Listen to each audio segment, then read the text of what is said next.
Welcome to my YouTube channel. आज हम exercise 1.2 करेंगे। इसमें फर्स्ट ऑफ ऑल को पहले पता होना चाहिए कि प्राइम नंबर्स क्या होते हैं, कंपोजिट नंबर्स क्या होते हैं।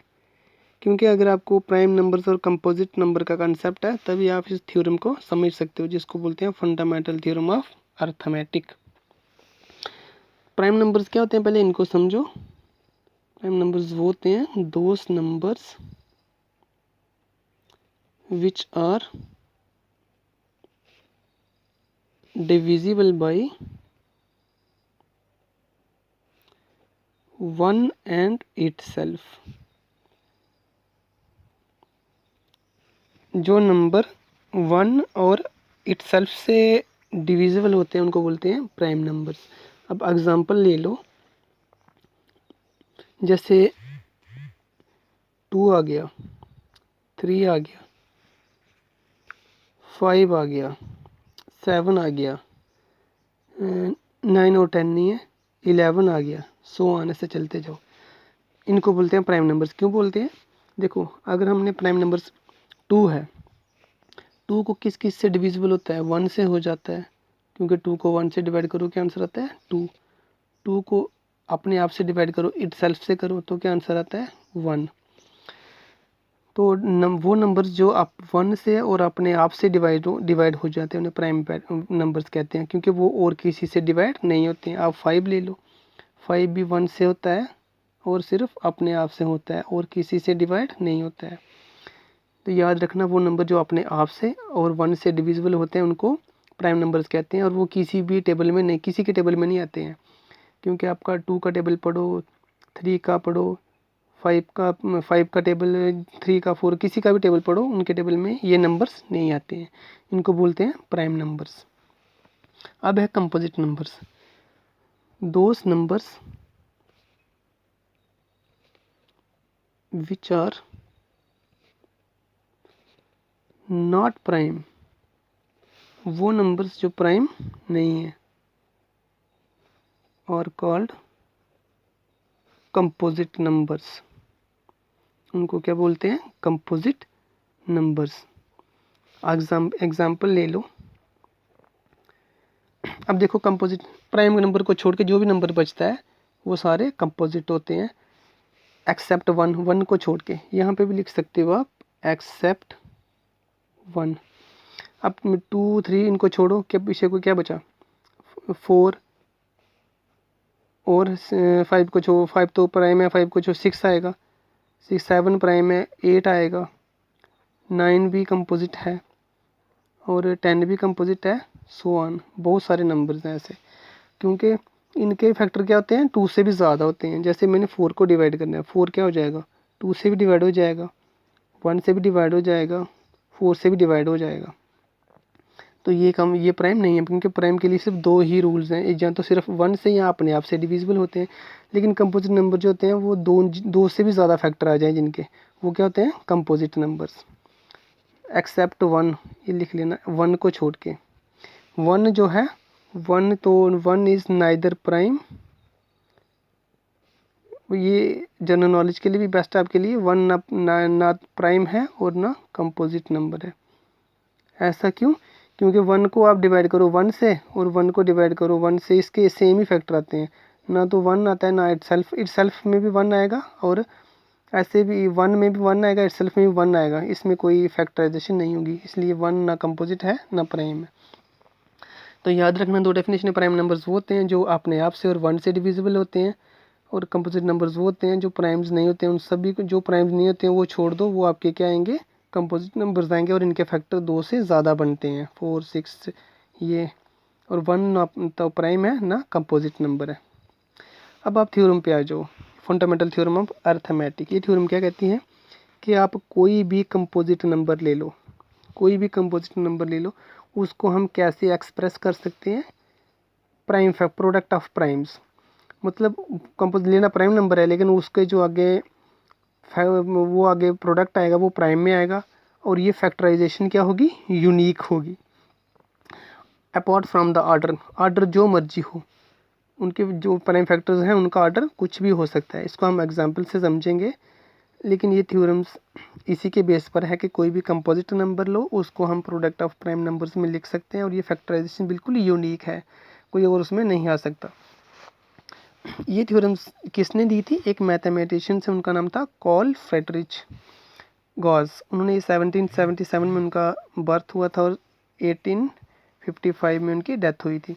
उनको बोलते हैं प्रिंस ऑफ मैथमेटिशियंस। ये भी आपने याद रखना है कि कौन से मैथमेटिशियंस है जिनको प्रिंस ऑफ मैथमेटिशियंस बोलते हैं। उनका नाम उन 3 मैथमेटिशियंस में शामिल किया गया है जिनको ग्रेटेस्ट मैथमेटिशियंस बोलते हैं ऑल टाइम्स। चाहे आप तब की बात करो, अब की बात करो, जाने वाले टाइम की बात करो, इन तीनों का इतना योगदान है कि ये मैथमेटिशियन ऑल टाइम्स इनका नाम लिया जाएगा। एक ये आगे कार्ल फ्रेडरिच गॉस, दूसरे आर्किमिड्स और तीसरे न्यूटन। इन तीनों को बोलते हैं greatest mathematicians of all times. अब इसकी थ्योरम की एग्जांपल समझो कि उन्होंने क्या कहा है। आप कोई भी कंपोजिट नंबर लो, ये आपने लर्न नहीं करना है, ऐसे याद रखने के लिए। हमने कंपोजिट नंबर ले लिया 4, उसको हम कैसे एक्सप्रेस करेंगे? प्रोडक्ट ऑफ प्राइम्स, मतलब 2 × 2। तो ये हो गया क्योंकि हमने कल नंबर कौन सा लिया? कंपोजिट। और आगे प्रोडक्ट किसका है? प्राइम्स का, प्रोडक्ट ऑफ प्राइम्स। अब इसमें तो और कोई आ नहीं सकता कि आप बोलो हम कुछ और लिख सकते हैं, हम लिखें 2 और 3 लिखें, ऐसा नहीं लिख सकते। और ये फैक्टराइजेशन क्या है? यूनिक है, और कोई नंबर इसमें नहीं ऐड हो सकता। तो आप 2 × 2 लिखो, जैसे मर्जी लिखो, कोई आर्डर मैटर नहीं करता। सॉरी। आप और कोई कंपोजिट नंबर ले लो, जैसे मैंने कोई बड़ा सा ले लो, 12 ले लिया। 12 को आप 12 को कैसे लिखोगे? 2 × 6। फिर 6 को कैसे लिखोगे? 2 × 3, 2 × 3 6 × 2। अब आप इसको देखो, ये फैक्टराइजेशन क्या है? प्राइम है, लेकिन ऑर्डर आपका, आप ऐसे पहले 3 लिखो, फिर 2 लिखो, फिर 2 लिखो, ऑर्डर में कोई फ़र्क नहीं पड़ता, तब भी 12 आएगा।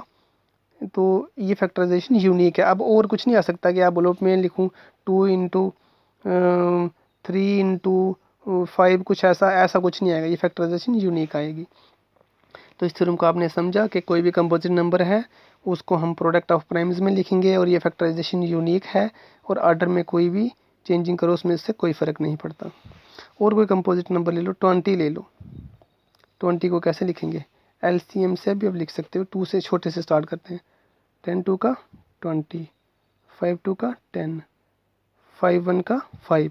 तो इसके क्या फैक्टर है? 2 × 2 × 5। ये भी क्या है? सारे प्राइम नंबर्स हैं।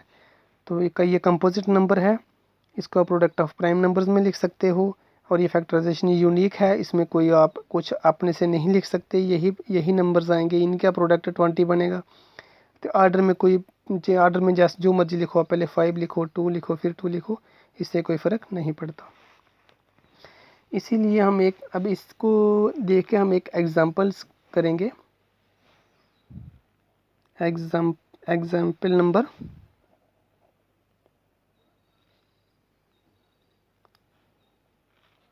5। इम्पोर्टेंट है ये एग्जाम्पल। आपने कोई नंबर्स लेना है। कंसीडर नंबर 4n, फिर n is natural number. n क्या है? नेचुरल नंबर है।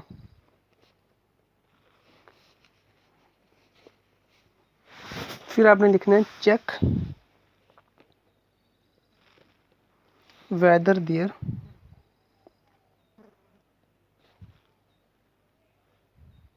Is any value of n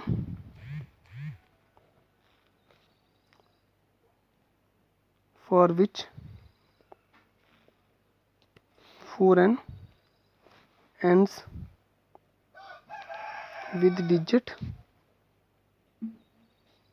0। ये आपकी एग्जांपल है, इसको आपने सॉल्व करना है।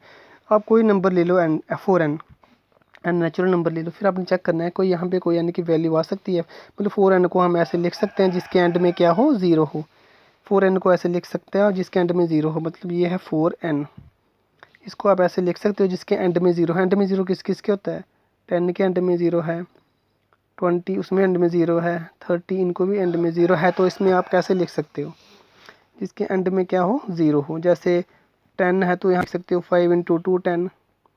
तो ये क्या है, जिनके एंड में 0 हो उनमें उनके साथ में 5 जरूर आएगा, 5 × 4 आएगा, फिर 5 × 6 मतलब 5 ज़रूर आएगा जिनके एंड में 0 है। लेकिन हम अगर 4n को लिखें, 4n को कैसे लिख सकते हैं, 2 × 2, तो 2 की n आएगी इसमें, 2 × 2 की n आएगी। हमें 5 दिख रहा है इसमें, 5 हमें इसमें नहीं आएगा। तो आप इसको कैसे लिख सकते हो, जिसके एंड में 4n है उसको आप कैसे लिखोगे, there will never end with 0। इसमें ऐसी टर्म आ ही नहीं रही है जिसके एंड में 0 है। There will never end with digit 0। बस यहीं पे, थैंक्स।